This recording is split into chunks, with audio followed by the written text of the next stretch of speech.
서울의 소득 대비 주택 가격 비율은 26배에 달하며 이는 뉴욕의 13배보다 2배 높은 수치입니다.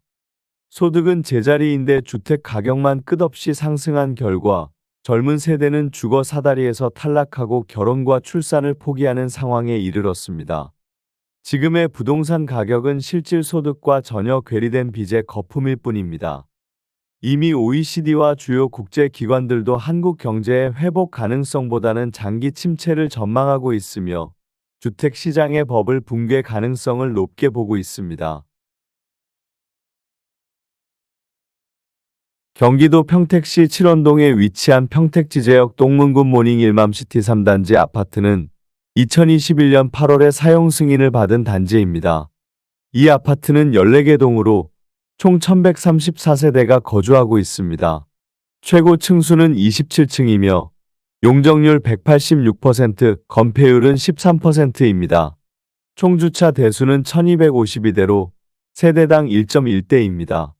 24평형의 공시가격은 1억 8천만 원, 보유세는 약 16만 5,240원입니다.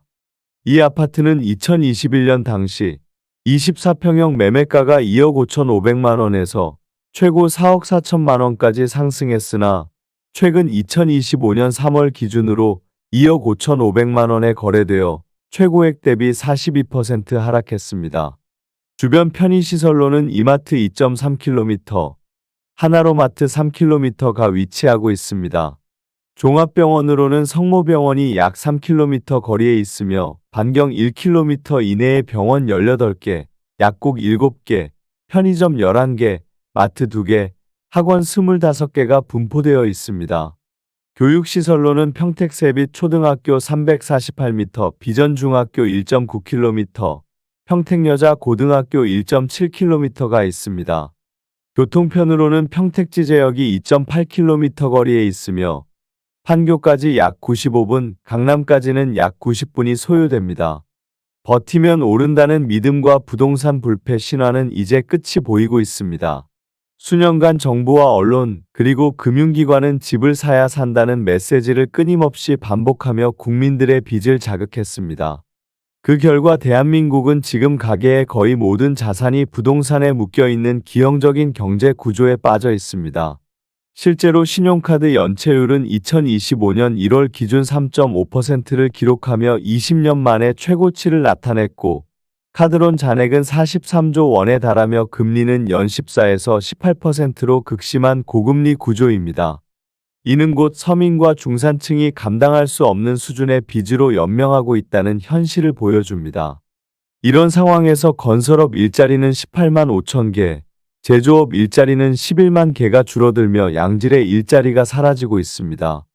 특히 제조업은 9개월 연속 취업자 수가 감소하면서 경제 기반이 붕괴되고 있는 양상을 보입니다. IMF 당시와 유사한 고용 충격이 벌어지고 있으며 앞으로 미국발 관세 충격까지 본격화되면 더 큰 경제 침체가 불가피할 것입니다. 그런데도 정부는 부동산 시장 부양에만 몰두하고 있습니다. 2023년 특례 보금자리론 50조 원, 2024년 출산 장려 명목의 특례 대출 26조 원, 2025년에는 다시 60조 원의 정책 자금이 투입되어 3년간 130조 원이 넘는 공적 자금이 부동산으로 쏟아졌습니다.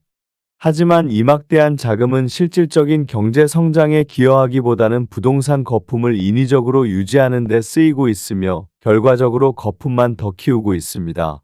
서울 중위소득 가구가 주택을 구입할 경우 소득의 40% 이상을 원리금 상환에 써야 하는 상황이며 이는 집을 사는 순간 생계가 무너질 수 있는 구조를 의미합니다.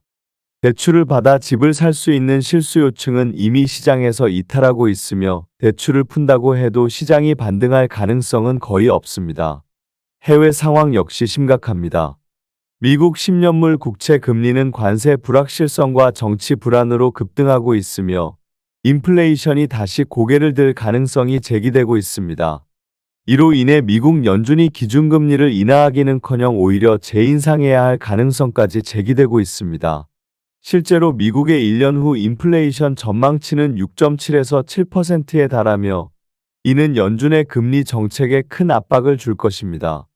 이러한 세계적 고금리 기조는 한국의 금리 인하 기대를 무산시키며 이미 버티고 있는 사람들의 금융 부담을 폭발시키는 요인이 됩니다.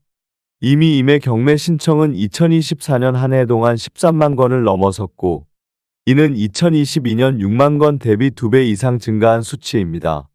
이는 연이자 부담을 견디지 못한 채 시장에서 퇴장당하고 있는 실수요자들이 급격히 늘고 있다는 신호입니다.